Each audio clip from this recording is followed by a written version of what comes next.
हर बड़ी कहानी की एक जबरदस्त शुरुआत होती है ना। बिल्कुल वैसे ही भारत के लोकतंत्र की कहानी की भी एक बहुत ही शानदार शुरुआत है।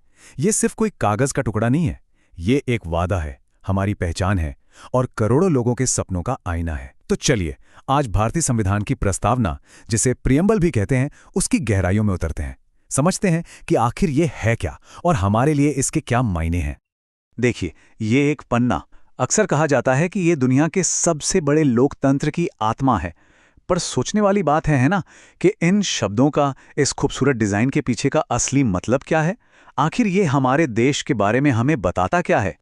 तो ठीक है, शुरू करते हैं इसकी पहली लाइन से। ये जो दमदार शब्द है ना, हम भारत के लोग। यहां कोई राजा, कोई बाहरी ताकत या कोई भगवान हमें अधिकार नहीं दे रहा। नहीं, ये लाइन साफ साफ कहती है कि सारी की सारी शक्ति, सारा अधिकार सीधे भारत के लोगों से ही आता है, और इसी को कहते हैं पॉपुलर सॉवरेनिटी का बिल्कुल बुनियादी सिद्धांत। तो सवाल ये उठता है कि जब भारत के लोगों ने खुद को ये संविधान दिया, तो उन्होंने कैसा देश बनाने का वादा किया? इसका जवाब हमें प्रियम्बल में ही मिलता है, वो भी 5 खास शब्दों में। यही वो शब्द हैं जो भारत का कैरेक्टर तय करते हैं। समझ लीजिए कि ये वो 5 पिलर्स हैं, वो स्तंभ जिन पर हमारे देश की पूरी इमारत टिकी हुई है। कौन कौन से हैं ये? संपूर्ण प्रभुत्व संपन्न, समाजवादी, पंथ निरपेक्ष, लोकतंत्रात्मक और गणराज्य। चलिए एक एक करके इन सभी को समझते हैं।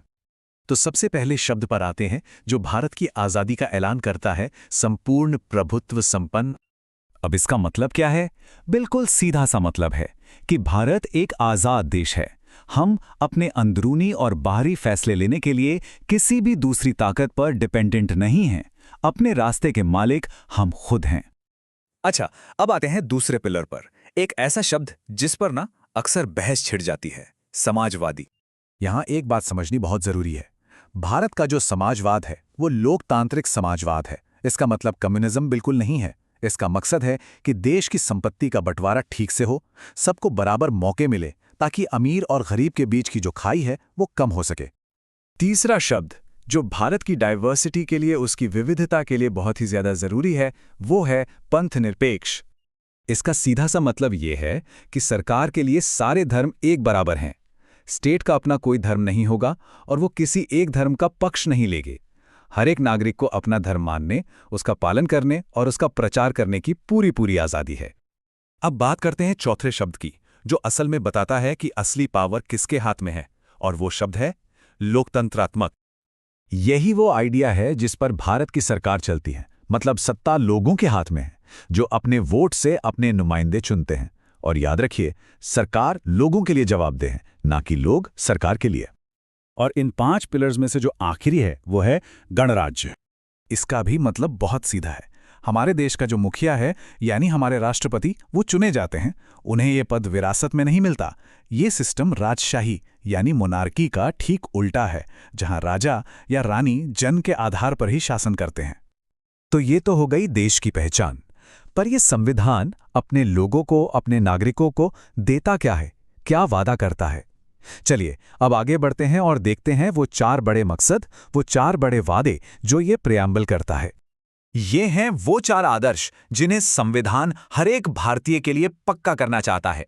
न्याय, स्वतंत्रता, समता और बंधुता। और ये सिर्फ शब्द नहीं है, ये एक बेहतर समाज बनाने की नींव हैं।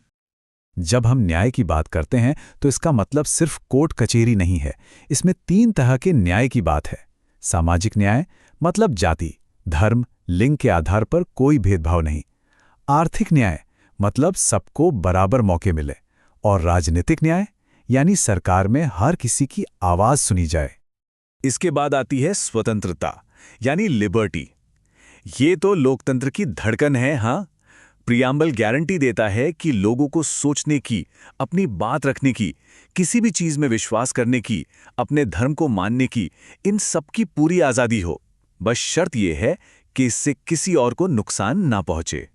फिर आता है समता यानी इक्वालिटी। इसका मतलब है कि कानून के सामने सब के सब बराबर हैं। सरकार किसी के साथ कोई भेदभाव नहीं करेगी। और इसका मकसद ये भी है कि हर किसी को जिंदगी में आगे बढ़ने के लिए एक जैसे मौके मिले। और आखिर में बंधुता यानी भाईचारे की भावना, फ्रेटर्निटी।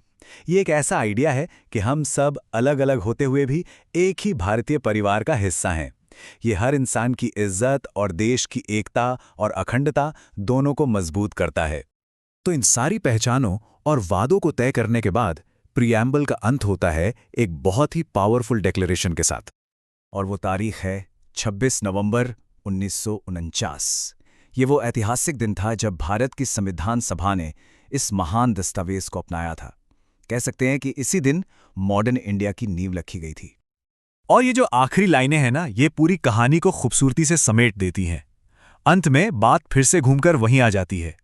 हम भारत के लोग, हम ही इस संविधान को अपनाते हैं, इसे लागू करते हैं और इसे खुद को ही सौंपते हैं। ये किसी बाहरी ताकत का दिया हुआ तोहफा नहीं था।